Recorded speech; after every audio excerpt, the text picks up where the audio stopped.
Hello and welcome back. It's lovely to be here again. Welcome to the Leaders Who Love What They Do podcast and also to another live video in the Love to Lead Facebook group. Great to be back, and here we will be talking about the inner voice again today. So before we start, just to introduce myself, I'm Anne Collins and I'm an executive and leadership coach in Blue Bottle Coaching. So we're going to dive straight back in. This is part 3 of our series. And it's a special series on the inner voice, and it follows on from the previous 2 episodes. So I do urge you, if you haven't already heard those, please do go back and listen to those before this one, because it will make sense and it will be a bit easier. So today's episode is called Channel the Chatter and How to Turn Down the Volume.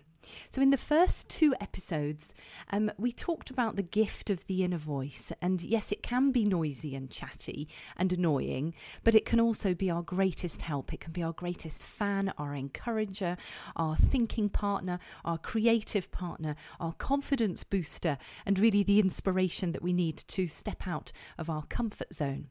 And today I just wanted to, before we go any further, to talk a little bit about the comfort zone, because it's something that comes up a lot when I'm talking to clients, and because people often say to me that they want to step out of their comfort zone, and because we all know that when we're stuck in our comfort zone, we're not growing, we're not developing, we're not moving perhaps in the direction we want to go. And when we talk about what's stopping them, they typically say 2 things. So the first thing that people say is that there's not enough, there's not anything to strive towards. There's not enough to make that step. There's not enough pull, as it were.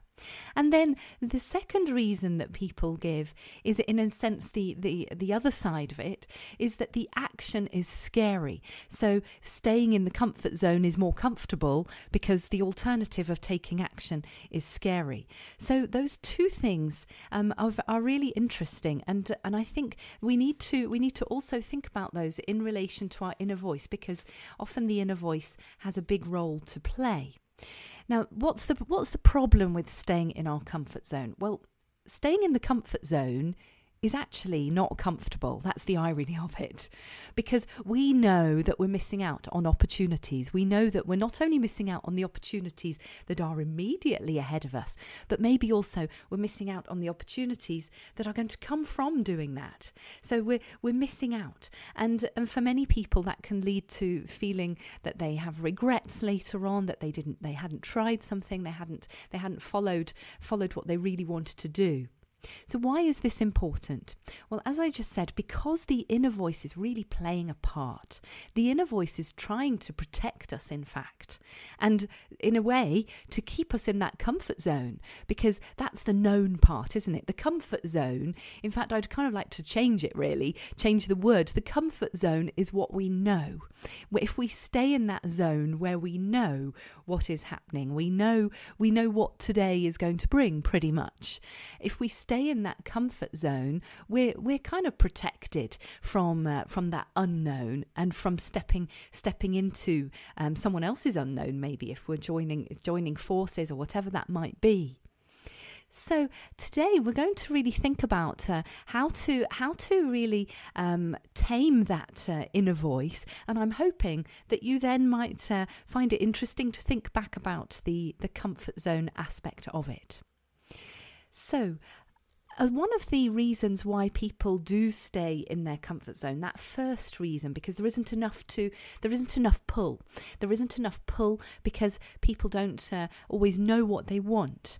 And for me, I would relate that to people not knowing or not really completely tapped into what their purpose is, because so they don't know what that next step is going to look like. They don't know what they really want to do. And so we stay in our comfort zone because, well, what is there to go to? We're not sure. So working on what is stopping us from taking action, whether it's finding that purpose, or even working on what's stopping us from taking action, is really, really important. So when the things that stop us taking action, so when people are scared of taking action, they fear many different things. It can be, well, I couldn't do that. That's not for somebody like me. That's for other people. That's not for somebody like me. Or it might be, well, nobody will believe me that I want to do that. Or what will other people think? So it can be lots and lots of different things. And so working on those is a game changer, really is. So working on purpose and also working on what it is that's stopping us. And quite often we might have a bit of both. So reconnecting with the purpose is one part, but also the fear of taking action, and quite often those two things can quite easily coexist. They're not opposite ends of a spectrum, not by any means. And I'd like you to think of that in a different way. It's a bit like clearing the surfaces. It's a bit like clearing the surfaces before you're going to make a wonderful meal. So you can imagine before you make your meal, you make your list of the things that you're going to buy. You're going to look at your recipes. You're going to decide what it is that you really want to prepare. And in a sense, that preparation is really invisible, isn't it? When you get the wonderful meal, you don't necessarily see all of that that's behind the scenes. So that preparation is invisible, but without it, you might end up calling for a takeout maybe, rather than the meal that you'd planned. So clearing the decks, so to speak, so that's really connecting with your purpose, really looking at those thoughts that are stopping you from doing something. Now, some of those might be related to the inner voice, and we'll come to that, but other things might be deep-rooted beliefs about what we feel we are capable of doing. So that kind of work needs to happen first. And in fact, even when the decks are cleared, even when we feel, oh yeah, I'm feeling quite good about that, feeling like ready to take those steps forwards, even then, even when we're connected to what's important, and even when we've got clarity around what our goals are, that little inner voice can still get in the way.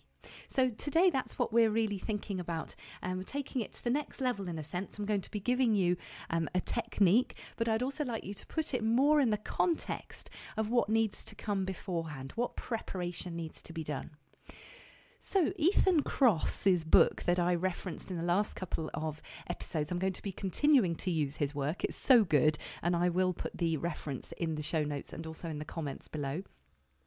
He explores this in detail, and he reminds us the harm that this inner voice, that this chatter can do, especially when it's chronic, and especially, of course, if it's negative, because it can really contribute to chronic stress. Equally, on the other hand, the transformations that can occur when we calm it down, when we calm down that inner voice, when we're able to really tone it down, turn the volume down, the transformations can be amazing. I mean, for my clients that I've worked with, I can see the transformation. Even in the way they're speaking, they glow, they radiating with confidence, because they're ready to make huge contributions in many cases. They're ready to step into leadership roles at the highest level.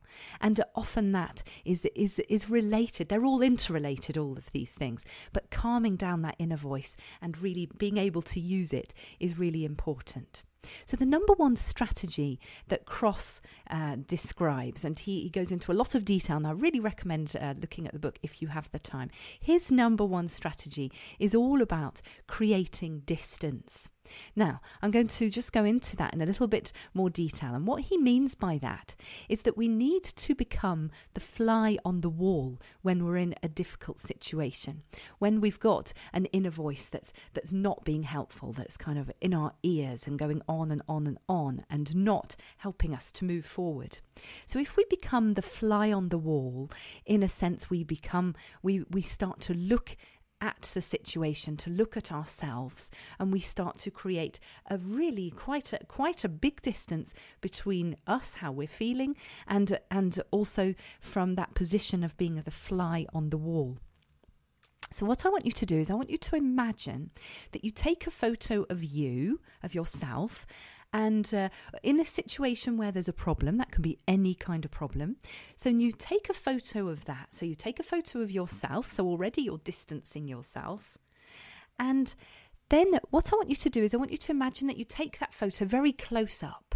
So you're really filling the frame and you're in the middle of that situation, whatever that situation is. Maybe it's something at work, maybe it's something at home, maybe it's something to do with your health, whatever it is, it doesn't matter what it is. So imagine it's very, very close up. And then what I want you to do is to press the zoom out button. Now, if you've got a fairly simple phone like mine, it's quite easy. You can zoom out. And what I want you to do is I want you to literally zoom out. And what can you see then? So I want you to use your imagination. Maybe you can see other people in the frame who are also involved. But critically, you are looking back at yourself in the photo. You are taking that distance. And now I'd want you to look again at whatever that problem was from this distance. So look at what you're saying, what you're thinking, what processes you're going through, what the problem is. And then what I want you to do is I want you to then from that distance, and go even further, go as far away as you possibly can. So you create a huge distance. You could even imagine that you're really up in the clouds. So you could take the photo and make it an incredible super camera where you can whiz up and you're really up in the clouds and you're looking down on yourself a long way away. So from here, you're creating a distance, and I'm hoping now you can see that problem in perspective. You can start seeing what else is around you, and maybe you can also start to see other solutions that maybe you couldn't see when you were right in it. Be careful though, just be wary of when we're looking at this. Sometimes people think, oh, so it's just creating a distraction when we're taking a little bit of distance. And I'd really like to say, no, it's not at all that. It's not a distraction. This is not about creating something where we distract ourselves in order to feel better. Of course, that can work in the short term. You say, oh, well, I'm really worried about this. Oh, well, I'll go shopping. Do something else. And of course that can help in the short term and it can be very useful. But if we're looking at really trying to solve a problem, we need to engage with it and we need to look at it head on. Sometimes we may need help with that if it's really tricky, but we need to engage with it. If we take the head in sand approach, we're probably not going to get very far. But what does help with this creating a distance is that it gives us perspective. Now, this is a key coaching technique. We use this a lot in coaching because it helps clients to really engage and not to avoid problems, but we also have a safe distance and we can really reflect without the emotions getting in the way. Because when we create distance, we're able to see things in a different way. We're able to see ourselves in a different way. We're maybe able to see ourselves how others see us as well, and even able to see maybe how other people are feeling too. We can put ourselves in their position as well, which is also another way of creating distance and helping us to think things through from another point of view, from another perspective. It also helps us with the zoom button to turn down that chatter. And if you notice, as you zoom out, the chatter changes because we're no longer thinking in terms of emotions.